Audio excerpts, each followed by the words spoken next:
Hi friend, দেখেছো লোভিওটা চলে এসছে, বলে আমি খাবো গপাত করে খেয়ে নিল।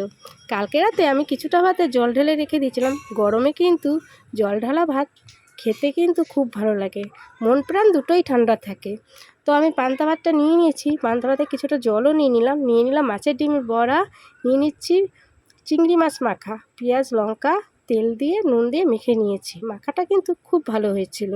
আর নিয়ে নিচ্ছি মুসুরি ডালের বড়া, নিয়ে নিলাম আলুর ভুজিয়া, নিয়ে নিচ্ছি লেবু পাতা, পেঁয়াজ, শুকনো লঙ্কা ভাজা। এইবার মেখে খুব সুন্দর করে মেখে যেই আমি খেতে গেলাম, আমার লোভীয় ছেলেটা এসে ঘপাত করে খেয়ে নিল, বলে আমিও খাবো। আর খেতে না এই পান্তা ভাতটা এত ভালো লাগলো, এই গরমে কিন্তু খুব ভালো খাবার। তোমরাও এইভাবে করে খেয়ে দেখো, পান্তা ভাতটা খেয়ে অন্য কিছুর দিকে তাকাবেই না। তো আমার ভিডিওটা যদি তোমাদের ভালো লেগে থাকে, ভিডিওটি লাইক দিয়ে চ্যানেলটাকে সাবস্ক্রাইব করে আমার পাশে থেকো। পান্তা ভাতটা কিন্তু আমার খুব